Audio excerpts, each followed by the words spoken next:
Los consejos de estados. Periodo y concepto. Tras el ajusticiamiento de Trujillo, el país empezó a vivir momentos de incertidumbre y angustia debido a la cacería y a la represión desatada por Rafael Trujillo Martínez, Ramfis, en contra de los involucrados en el asesinato de su padre, Rafael Leónidas Trujillo, en la noche del 30 de mayo de 1961. Para esto, Ramfis puso a funcionar a toda capacidad la máquina represiva del régimen bajo su mando. El ajusticiamiento del tirano provocó una tensa y aguda situación de inestabilidad política, social y económica del país, pero en todo momento controlada por los Estados Unidos. Las luchas callejeras se incrementaron, exigiendo las salidas de la familia Trujillo, de sus allegados y del propio presidente Joaquín Balaguer. Esto motivó a que el propio Balaguer tuviese que adoptar medidas democratizadoras como una ley de amnistía, autonomía municipal, eliminación del Partido Dominicano y otras. Primer Consejo del Estado, 1961 a 1962. El mes de enero de 1962 se inició con la instalación del primer Consejo de Estado, organismo conformado por 7 miembros y que tenía la misión de dirigir y preparar al país para su transición democrática con los preparativos de las elecciones generales. Este estaba presidido por Joaquín Balaguer e integrado por Rafael Filiberto Bonelli, Eduardo Read Barreras, Nicolás Pichardo, Antonio Imbert Barrera, Luis Amiama y Monseñor Eliseo Pérez Sánchez. La formación del primer Consejo de Estado trajo consigo algunas medidas importantes, en las cuales se puede citar algunas como: la ciudad capital recuperó su antiguo nombre de Santo Domingo y dejó de ser llamada Ciudad Trujillo. La Organización de Estados Americanos, OEA, procedió el 4 de enero de 1962 a levantar las sanciones económicas al país que había impuesto en 1960, lo que significó un paliativo a la crisis económica que afectaba al país como resultado de la inestabilidad política reinante desde la caída de Trujillo. El 16 de enero de 1962 se produjo una masacre en el Parque Independencia en la capital en la que varias personas fueron muertas y decenas heridas. Los manifestantes pedían la renuncia de Joaquín Balaguer y los militares, quienes actuaban bajo las órdenes del secretario de las Fuerzas Armadas. La multitud fue ametrallada por la policía. Lo que ocurrió provocó que distintos sectores reclamaran la renuncia de Joaquín Balaguer como presidente del primer Consejo de Estado y produciéndose un vacío de poder que pretendió ser aprovechado por el general Rafael Rodríguez Echavarría. El 17 de enero, en medio de manifestaciones de repudio a Balaguer, se produjo un golpe militar al Consejo de Estado, encabezado por el propio Echavarría, con el apoyo del propio Balaguer, quien presidió la nueva Junta de Gobierno Cívico-Militar formado por Humberto Bogaert, Armando Óscar Pacheco, Wilfredo Natalio, Rafael Nivar Seijas, Enrique Valdés, Luis Amiama Tío y Antonio Imbert Barrera. Esta Junta Cívico-Militar se caracterizó por estar formado por militares cercanos al trujillismo y ser leales a Joaquín Balaguer. El segundo Consejo de Estado, 1962-1963. El intento de continuidad de Joaquín Balaguer y los militares fracasó, por lo que este partió hacia Puerto Rico.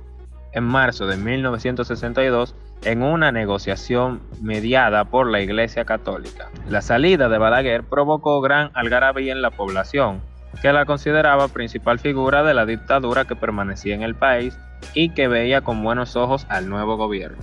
El 18 de enero de 1962 se formó el segundo Consejo de Estado. El mismo pasó a ser dirigido por Rafael Filiberto Bonelli, representante de la Unión Cívica Nacional. Este había ocupado importante cargo durante la dictadura de Trujillo. Este Consejo de Estado estuvo compuesto por simpatizantes o miembros de la Unión Cívica Nacional, pues los demás grupos se abstuvieron de participar en el poder. La Iglesia Católica también estuvo representada, así como los 2 sobrevivientes del atentado que le costó la vida a Trujillo. El Consejo de Estado ejercía los poderes ejecutivo y legislativo hasta que se redactara una nueva constitución más democrática, y se pudieran realizarse elecciones generales libres un año después. A partir de ese entonces, la Unión Cívica Nacional abandonó su carácter de agrupación patriótica para convertirse en partido político bajo la consigna de Revolución Integral, con el objetivo de participar en las elecciones de ese mismo año de 1962. Medidas y características del Segundo Consejo de Estado. Según el mismo historiador Franco Pichardo, 2008, establece que una de las primeras medidas fue la expropiación de los bienes pertenecientes al dictador Trujillo, a sus familiares y a sus colaboradores más cercanos. Esto se hizo con la promulgación de la Ley 7585 de confiscación de bienes de Trujillo. Esta medida fue aplaudida por el pueblo dominicano y con la misma el Estado dominicano pasó a controlar el 51% de toda la inversión en la industria nacional. Se buscaba la destrujillización demandadas por el pueblo. La promulgación de la Ley 5880 en mayo de 1962, que sancionó las actividades trujillistas y ordenó la prisión de las principales figuras del régimen. Además, se iniciaron procesos judiciales contra algunos esbirros de la tiranía, como los implicados en el asesinato de las hermanas Mirabal en 1960. Otra medida o disposición odiosa temprana lo fue el impedimento de entrada al país, dictada en contra de decenas de exiliados por el régimen de Trujillo, aunque el Consejo de Estado había permitido las entradas de cientos de dominicanos desde el exilio. Se caracterizó por ser un gobierno que fomentó la corrupción desde el poder. Se incrementó la deuda externa en el país debido a las tomas de grandes préstamos a nombre del pueblo dominicano. Se modificó la Constitución de la República, especialmente la legislación electoral. Muchas medidas tomadas por el Consejo de Estado fueron sembrando las bases para un ambiente de agitación y de protestas de las masas que aclamaban justicias para los criminales de la dictadura de Trujillo que aún permanecían en el país para 1962. Se tomó la medida de decretar un toque de queda entre las 5 de la mañana y a las 7 de la noche y a restringir la libertad de tránsito en la ciudad de Santo Domingo y en Santiago. En los meses siguientes, se tomaron medidas mediante diversas leyes que aumentaron los precios de los productos de consumo masivos para la población, acrecentando aún más los niveles de insatisfacción